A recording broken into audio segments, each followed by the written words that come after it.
الله وبركاته. بسم الله الرحمن الرحيم. الحمد لله الذي هدانا لدين الإسلام وما كنا لنهتدي لولا أن هدانا الله.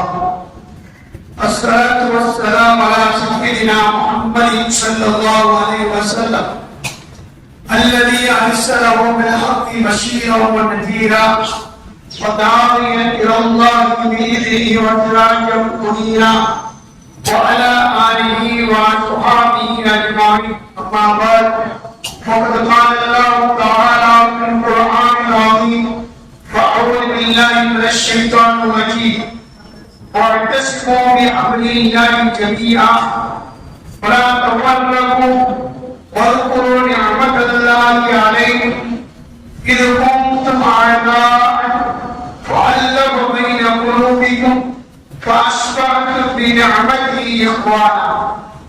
قال نبينا صلى الله عليه وسلم: إن الله يرضى لكم ثلاثا ويسخط لكم ثلاثا. يرضى لكم أن تعبدوه ولا تشركوا به شيئا وأن تعتصموا بحبل الله جميعا ولا تفرقوا وأن تناصحوا من والاه الله أمركم ويسخط لكم ثلاثا. قيل وقال وكثرة السؤال وإضاعة المال أو كما قال عليه الصلاة والسلام. அன்புமிக்கவன் அருள்மிக்கவன் அல்லாஹ்வின் அருள் பேரினால் ஆரம்பம் செய்கின்றேன். ஸலாத்தும் ஸலாமும் ஷஃபீஉல் முஜ்ரிமீன் ஸல்லல்லாஹு அலைஹி வஸல்லம் அவர்கள் மீதும் அவர்களுடைய குடும்பத்தார்கள் சஹாபா பெருமக்கள் நல்லவர்கள் நம் அனைவர்கள் மீதும் பொழித்தாக. அன்புமிக்க அல்லாஹ்வின் நல்லடியார்களே, சங்கைக்குரிய சமுதாய பெருமக்களை, எல்லாம் வல்ல அல்லாஹ் இந்த சத்திய சன்மார்க்கத்தின் மூலமாக, இஸ்லாமிய மார்க்கத்தின் மூலமாக சமுதாய மக்கள், அவன் தனி மனிதனாக இருந்தாலும் ஒரு சமூகமாக இருந்தாலும் அவன் எப்படி வாழ வேண்டும், எப்படி வாழ்ந்தால் இம்மை மறுமையினுடைய வெற்றியை பெறுவான் என்ற ஒரு அழகான தத்துவங்களை, நல்ல நெறிமுறைகளை அல்லாஹ் இந்த இஸ்லாத்தின் மூலம் வழங்கியிருக்கின்றார். எப்பொழுது உலகத்திலே இஸ்லாம் மலர்ந்ததோ அப்பொழுது சமுதாய மக்கள் எல்லாம் ஒன்று இணைந்தவர்களாக, ஒன்றுபட்டவர்களாக வாழ்வார்கள்.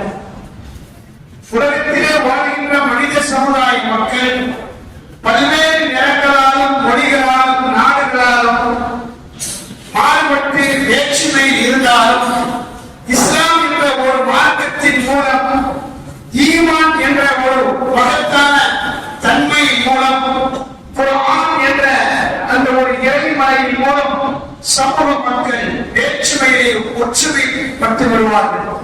இதுதான் இஸ்லாத்தினுடைய தத்துவமாக இருக்கிறது. உதாரணமாக அருள் நபிகள் நாயகம் ஸல்லல்லாஹு அலைஹி வஸல்லம் அவர்கள் மதீனா நகரத்தை செல்வதற்கு முன்பாக அங்குள்ள மக்கள் அவுஸ் ஹஸரத் என்ற இரு பிரிவினர்களாக பிரிந்து சண்டையிட்டுக் கொண்டிருந்தார்கள்.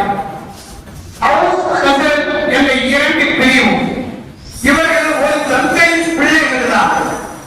இரண்டு சகோதரர்கள் தலைமையிலே இரண்டு கபிலாக்கள் பின்னால் உருவானது.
தன்னுடைய கால நேரங்களை வீணாக்கிக் கொண்டிருந்தால் நாம் மதீனாவிலே நிம்மதியாக இருக்கலாம் என்ற எண்ணத்திலே இந்த யூதர்கள் அவர்களை பிரித்தாளும் சூழ்ச்சியில் ஈடுபட்டு வந்தார்கள்.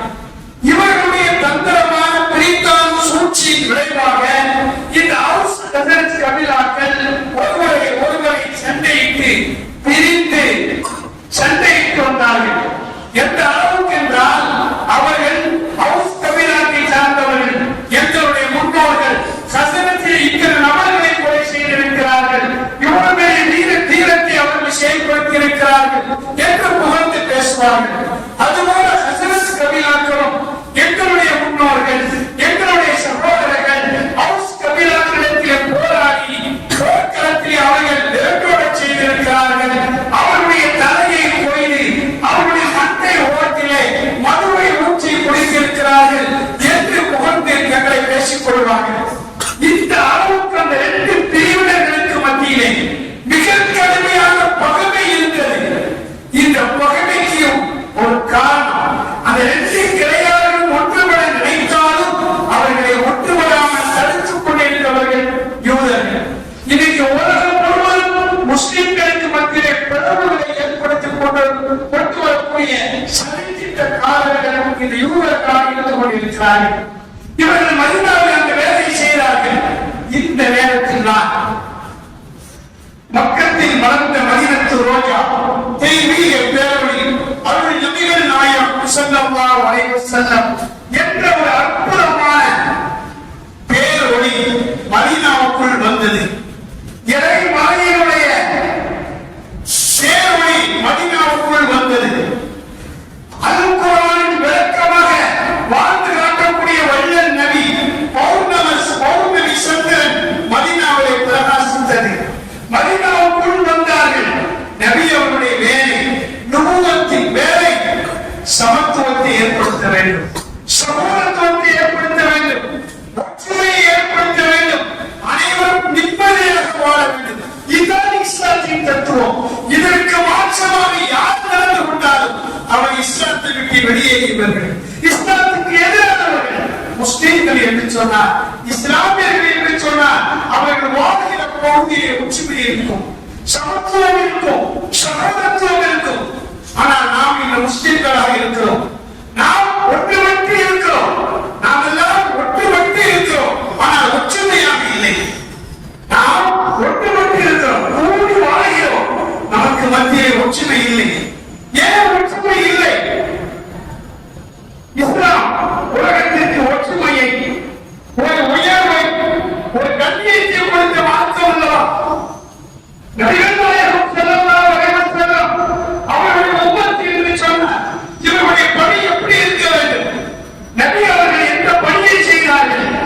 எங்கே எல்லாம் சண்டையிட்டுக் கொண்டிருக்கிறார்களோ அவர்களை ஒன்றுபடுத்துகிற பணியை தான் செய்தார்கள். மதீனாவுக்குள் நுழைந்தவுடனே அந்த அவுஸ் கபீலாக்களில் கஸரஜ் கபீலாக்களில் இஸ்லாத்தின் மூலம் வார்த்தெடுத்து, இஸ்லாம் என்றால் என்ன? நீங்கள் இருவரும் சகோதரர்கள், நீங்கள் விரோதிகள் அல்ல, பகைவர்கள் அல்ல, நீங்கள் எல்லாம் சகோதரர்கள். இஸ்லாமியர்கள் என்று சொன்னால், முஸ்லிம்கள் என்று சொன்னால் நீங்கள் சகோதரர்களாக வாழ வேண்டும் என்று அவர்களுக்கு வழிகாட்டினார்கள். அந்த மக்களை நபிகள் நாயகம் ஸல்லல்லாஹு அலைஹி வஸல்லம் ஒன்றுபடுத்தினார்கள். அவர்கள் அன்சாரிகளாக மலர்ந்தார்கள். மக்காவிலிருந்து வந்த முஹாஜிர்களுக்கு தங்களுடைய சொத்துக்களை பற்று வைத்துக் கொள்கின்ற அளவிற்கு, தங்களுடைய மனைவிமார்களை ஒரு மனைவியை தராக்கிவிட்டு அவர்களுக்கு மனமுடித்துக் கொள்கின்ற அளவிற்கு சகோதரர்களாக மாறினார்கள். அகதிகளாக வந்தவர்கள் சகோதரர்களாக மாறினார்கள். தங்களுக்கிடையே சண்டையிட்டவர்கள் அண்ணன் தம்பிகளாக மாறினார்கள். ஒன்றுபட்ட முஸ்லிம்களாக மாறினார்கள். இதனால் மதீனாவிலே அமைதி நிலவியது. அல்லாஹ்வின் அருள் இறங்கியது. நபிகள் நாயகம் ஸல்லல்லாஹு அலைஹி வஸல்லம் அவர்களின் மூலமாக வாழ்க்கையின் சட்டங்கள் இறங்கிக் கொண்டிருந்தது. ஆனாலும் யூதர்களுக்கு பொறுக்க முடியவில்லை. அவர்கள் நிம்மதியாக வாழ முடியாமல் போய்விடுமோ என்ற அச்சத்திலே அந்த மதீனத்தை அவுஸ் கஸரஜ் கபீலாக்களுக்கு அவர் அதை மறந்து வாழ்ந்தாலும்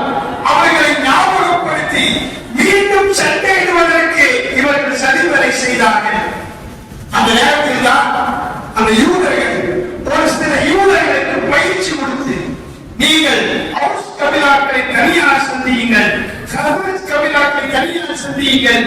அவர்களுக்கு மத்தியிலே ஏற்பட்ட புகாஸ் என்ற ஒரு யுத்தத்தை, அந்த யுத்தத்திலே ஹவுஸ் கபிலாக்களுக்கு ஏற்பட்ட துயரங்களை, கஹ்ரஜ் கபிலாக்களுக்கு ஏற்பட்ட நஷ்டங்களை விலக்கி வைத்து மீண்டும் இருவர்களை சந்தேக வையுங்கள், அவர்களுக்கு மத்தியிலே பிளவுகளை ஏற்படுத்துங்கள் என்று யூதர்கள் சிலருக்கு பயிற்சி அளித்து அவர்களுக்கு மத்தியிலே இறக்கி விட்டார்கள். விளைவு மீண்டும் அந்த குலவெறி, அந்த பகைமை, அந்த வெறுப்பு, பழைய காலத்தில் ஏற்பட்ட அந்த சிரமங்கள் அதையெல்லாம் நினைத்து மீண்டும் சண்டையிட துவங்கினார்கள்.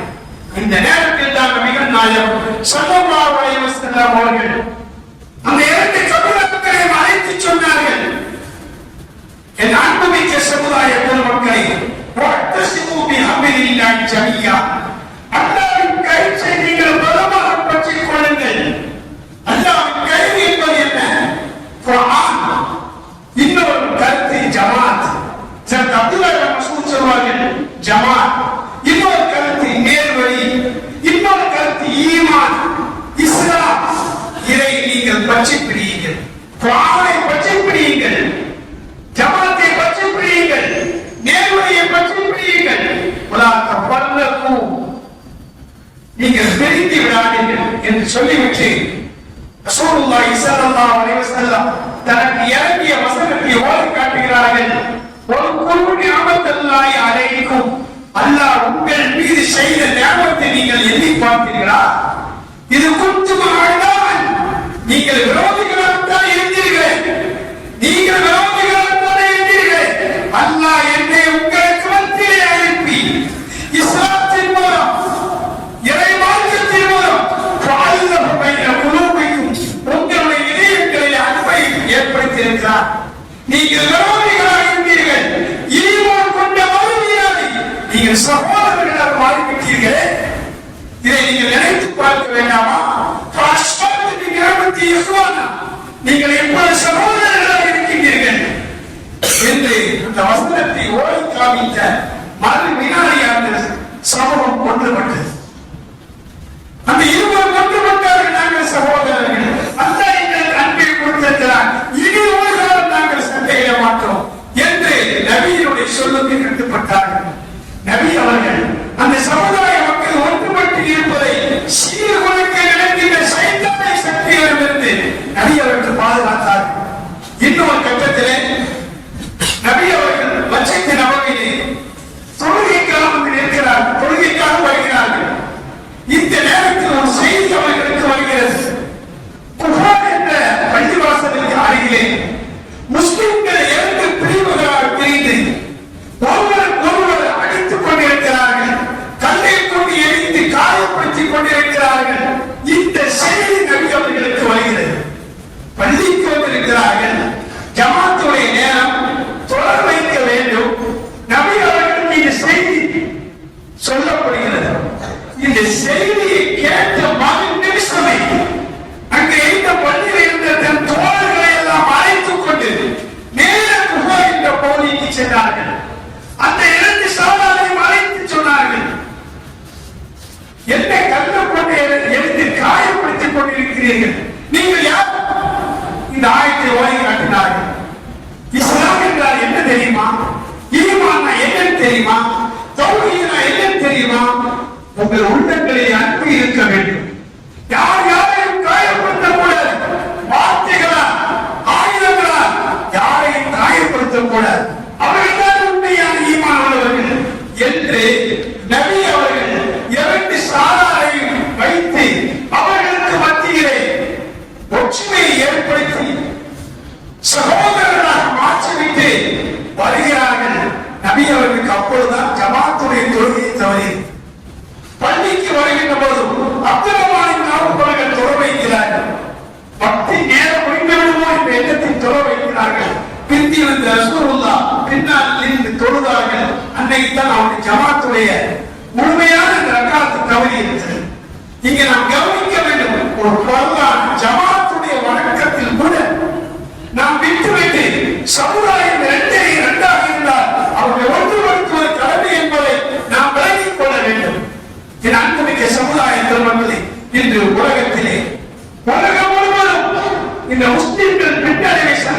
என்பதற்கு என்ன காரணம்? இறை நிராகரிப்பாளர்களால் இந்த முஸ்லிம்களுக்கு ஆபத்து ஏற்படுத்துவதற்கு என்ன காரணம்? அந்த மகத்தான ஒற்றுமையை நாம் தவறிவிட்டோம். அல்லாஹ்வின் கையை நீங்கள் பற்றிப் பிடியுங்கள், இஸ்லாத்தை பற்றிப் பிடியுங்கள், ஈமானை பற்றிப் பிடியுங்கள், ஜமாத்தை பற்றிப் பிடியுங்கள், குர்ஆனை பற்றிப் பிடியுங்கள். அல்லாஹ் கயிறு என்று சொல்கிறார். அந்த கயிறை நாம் மலையிலே எரிந்து அந்த கயிறை நாம் பற்றி பிடித்து ஏறுகிறோம். நாம் அந்த கயிறை நழுவி விட்டால் கீழே விழுந்து விடுவோம். ஒரு கயிற்சியை நாம் பிடித்து ஏறுகிறோம். அந்த கயிறிலே நாம் ஏறுகின்ற போதும் நாம் நழுவ விட்டு விட்டால் நாம் கீழே விழுந்து விடுவோம். உயரத்தில் இருந்து முஸ்லிம்களே, கயிறு என்பது இஸ்லாம், கயிறு என்பது ஈமான், கயிறு என்பது ஜமாத். இந்த ஜமாத்தை நாம் விட்டுவிட்டால், இந்த ஹிதாயத்தை நாம் விட்டுவிட்டால் கீழே விழுந்து விடுவோம். இதுதானே உண்மை. இந்த உலகம் முழுவதும் கீழே விழுவதற்கு என்ன காரணம்? ஸ்பெயின் 800 ஆண்டுகளுக்கு மேல முஸ்லிம்கள் ஆட்சி செய்த இடம். அங்கே கருத்து வேறுபாடுகளால் தங்கள் குழுக்களை சண்டையிட்டு கிறிஸ்தவருடைய உதவியை நாய் தேவையில்லாத செஞ்சு 8 ரக்காத்தா 20 ரக்காத்தா புகை தோழர்களுடைய நாய் வெள்ளை நிறமா கருப்பு நிறமா, இது சண்டை. கோவில் சண்டை விளைவு இஸ்லாம் அந்த இடத்தை விட்டு அகன்றது. குர்ஆன் அந்த ஸ்பெயினை ஆட்சி செய்து கொண்டிருக்கிறது. இன்னைக்கு உலகம் முழுவதும் எத்தனையோ இஸ்லாமிய நாடுகள் இருக்கிறது, பணம் இருக்கிறது, அதிகாரம் இருக்கிறது, வளம் எல்லாம் இருக்கு. எந்த பயன் ஒற்றுமை இல்லை என்றால் அனைத்தும் அழிந்துவிடும். நபிகள் நாயகம் ஸல்லல்லாஹு அலைஹி வஸல்லம் அவர்கள் மஸ்ஜித் நபவியிலே சுபஹை தொழ வைக்கின்றார்கள். தொழுகை முடிந்ததற்கு பின்னால் தொழுதுவிட்ட சஹாபாக்கள் பள்ளிவாசலுக்கு வெளியே செல்கின்றார்கள். வெளியே பார்த்தால் ஓநாய்கள் எல்லாம் சூழ்ந்திருக்கிறது. மதீனாவில் இருக்கிற ஓநாய்கள் எல்லாம் மஸ்ஜித் நபவிக்கு முன்னால் சூழ்ந்திருக்கிறது. சஹாபாக்கள் பார்த்தார்கள், இது என்ன இது? சிலர்கள் கல்லை எடுத்து எரிய ஆரம்பித்தார்கள். அது போக மறைக்கிறது. உடனே நபியிடத்தில் வந்து சொன்னார், யா ரசூலல்லாஹ், இன்னைக்கு ஒரு அதிசயமாக இருக்கிறது. நாங்கள் தொழுகை பிடித்து விட்டு வெளியே சென்றால் பள்ளியின் முன்னால் ஓநாய்கள் சூழ்ந்திருக்கிறது. என்னால் அதை அகற்ற முடியவில்லை என்று சொன்ன உடனே நபிகள் நாயகம் ஸல்லல்லாஹு அலைஹி வஸல்லம் அவர்கள் வெளியே வந்தார்கள். அந்த ஓநாய்களிடத்தில் பேச்சுவார்த்தை நடத்துகிறார்கள்.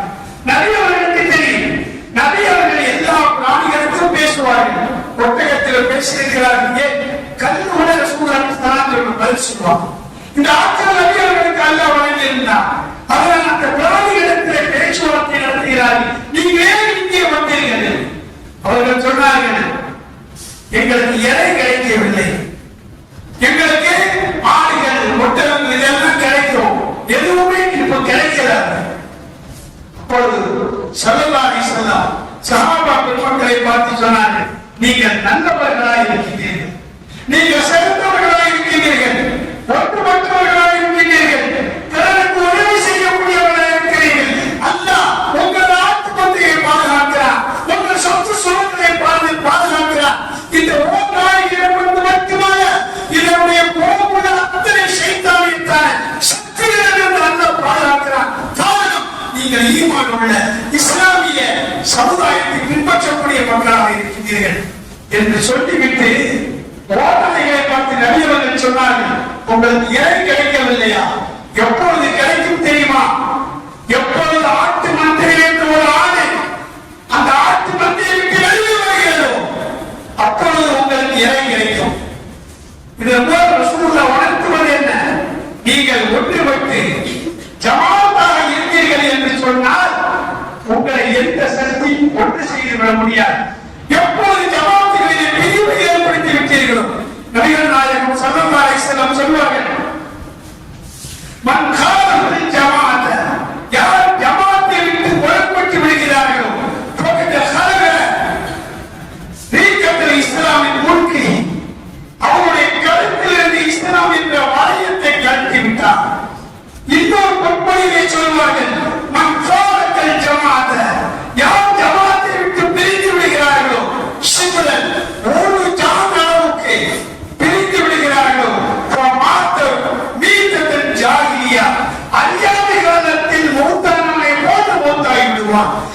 காவிராக மூத்தாய் விடுவான் என்று நபிகள் நாயகம் ஸல்லல்லாஹு அலைஹி வஸல்லம் எச்சரிக்கிறார்கள். இன்னல் உல்ஃபத அன்பு என்பது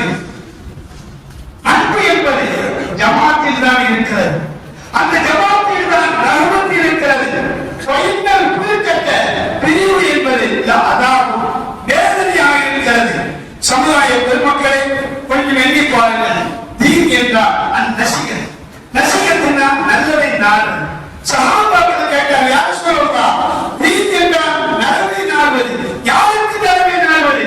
அல்லாஹ்வுக்கு நல்லதை நாடுங்கள், ரசூலுக்கு நல்லதை நாடுங்கள், முஃமினுக்கு நல்லதை நாடுங்கள். உங்களுடைய ஜமாத்திற்கு, ஜமாத்தின் தலைவருக்கு, உங்களுடைய அறியாதவர்களுக்கு இவைகளுக்கெல்லாம் நீங்கள் நல்லதை நாட வேண்டும்.